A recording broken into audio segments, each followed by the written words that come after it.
अभी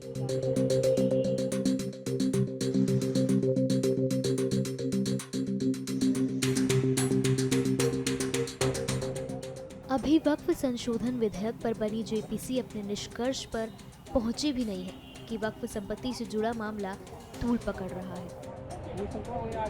वाराणसी में वक्फ से जुड़ा मामला सामने आया है, जहां सुन्नी वक्फ बोर्ड ने वाराणसी के उदय प्रताप कॉलेज की जमीन पर अपना दावा किया है। दरअसल ये मामला उस समय सामने आया जब सुन्नी वक्फ बोर्ड ने नोटिस जारी कर कॉलेज की 100 एकड़ से ज्यादा जमीन पर दावा किया था। ये दावा कॉलेज परिसर के अंदर एक ऐतिहासिक मस्जिद से जुड़ा है। हालांकि कॉलेज प्रशासन ने इसका विरोध करते हुए कहा कि ये जमीन एक चैरिटेबल एंडोमेंट की है, जिसे न तो हस्तांतरित किया जा सकता है और न ही बेचा जा सकता है। सुन्नी वक्फ बोर्ड ने उदय प्रताप कॉलेज की जमीन पर मालिकाना हक जताते हुए नोटिस जारी किया था, जिसमें कॉलेज की संपत्ति को सुन्नी बोर्ड से अटैच करने की बात लिखी है। इस नोटिस में यह भी कहा गया कि अगर कॉलेज की तरफ से कोई जवाब नहीं आता है तो बताई गई संपत्ति वक्फ बोर्ड में शामिल कर ली जाएगी। वक्फ बोर्ड की नोटिस यूपी सेंट्रल सुन्नी वक्फ बोर्ड ने उदय प्रताप कॉलेज वाराणसी को 6 दिसंबर 2018 को, जो यहाँ पे एक मजार और मस्जिद है यूपी कॉलेज परिसर में, उस संबंध में उसकी जमीन के संदर्भ में और उससे रिलेटेड और भी जो जमीन है उसके संदर्भ में एक नोटिस भेजा था कि क्यों न जो है इसको यूपी सुन्नी सेंट्रल वक्फ बोर्ड में पंजीकृत कर लिया जाए। और ऐसा इन्होंने वसीम अहमद पुत्र अब्दुल लतीफ कोई है उनके आवेदन पर भेजा था हमको नोटिस। और अगर आप जवाब नहीं देते हैं तो यह जमीन जो है सुन्नी सेंट्रल वक्फ बोर्ड में शामिल कर ली जाएगी। लेकिन तत्काल हमारे जो है उदय प्रताप शिक्षा समिति, जो कि यूपी कॉलेज का संचालन करती है, उसके तत्कालीन सचिव श्री यूएन सिन्हा साहब ने तत्काल इसका जवाब दिया और बताया कि कुछ लोग कॉलेज परिसर के शैक्षणिक परिवेश में विकृति पैदा करने हेतु किसी अवांछनीय व्यक्ति द्वारा भ्रामक प्रार्थना पत्र प्रस्तुत किया गया है और यह जमीन जो है इंडाउमेंट ट्रस्ट की है और चैरिटेबल इंडाउमेंट एक्ट के अंतर्गत आधार वर्ष के उपरांत ट्रस्ट की जमीन पर अन्य किसी का मालिकाना हक स्वयं समाप्त हो जाता है। तो इस प्रकार जो है ये मामला जो है यहाँ से लिख के चला गया। उसके बाद कुछ नहीं आया था। बीच में वहाँ पे ये लोग निर्माण कार्य कराना चाहते थे मस्जिद में और उसको आगे बढ़ाना चाहते थे।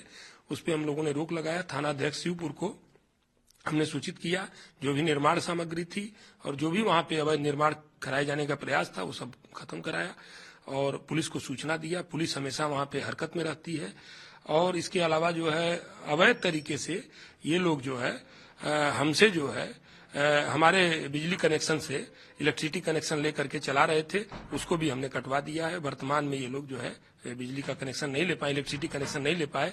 इसलिए नहीं ले पाए हैं कि इनके पास कोई भी दस्तावेज मस्जिद के संबंध में नहीं है। इस कॉलेज में लगभग 7,000 विद्यार्थी शिक्षा ग्रहण करते हैं, लेकिन आज ये कॉलेज एक मजार की वजह से दो पक्षों के बीच तनाव का कारण बना हुआ है। हमारी मांग ये है कि ये जो मजार को ये मस्जिद का रूप दे रहे हैं लोग, और वक्फ बोर्ड इस पे अपना अधिकार बता रहा है कि हमारा ये जमीन है, ऐसा इनका कुछ नहीं है।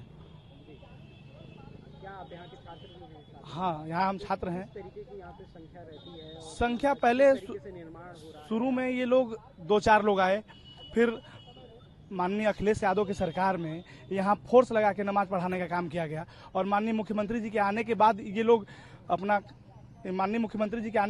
अपना ये सब काम शुरू कर दिए और वक्फ बोर्ड कह रही है कि हमारी जमीन, तो ऐसा इनका कुछ नहीं है। आगे क्या आप लोगों ने?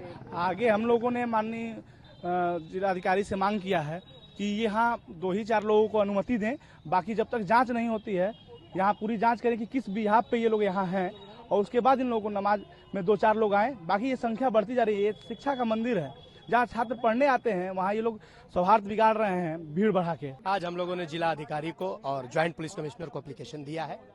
हम लोगों ने मांग किया है कि जब तक इसका कुछ निर्णय नहीं हो जाता, पहले ये मजार था और जब तक इस मजार का, अब मजार में ये लोग ज्यादा से ज्यादा संख्या में नमाज पढ़ने आते हैं, इनको रोका जाए। जब तक इसका निर्णय नहीं हो जाता तब तक पुलिस प्रशासन से हम लोगों की मांग है कि इन लोगों को, जो ये हजारों की संख्या में लुंगी पहन के आते हैं, इन लोगों को रोका जाए। 2-4-5 लोगों को निर्धारित कर दिया जाए कि इन्हीं लोगों को अंदर आने दिया जाए। ये लोग क्या करते हैं कि पहले जब हम लोग सन 12 के समय में जब हम लोग देखा करते थे तो यहाँ 2 4 5 लोग आते थे। अभी क्या कि लंका से, बीएचयू से, नदेसर से बड़ी संख्या में आके ये लोग यहाँ नमाज पढ़ने का काम करते हैं।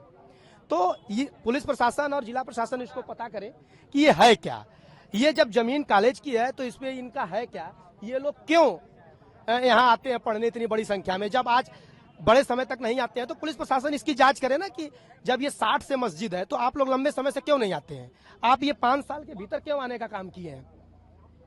तो हम लोगों की मांग है कि जो लोग सामाजिक उन्माद को बिगाड़ने का काम कर रहे हैं उनके खिलाफ कार्रवाई हो। फिलहाल सुन्नी वक्फ बोर्ड के नोटिस का जवाब कॉलेज ट्रस्ट ने दे दिया है।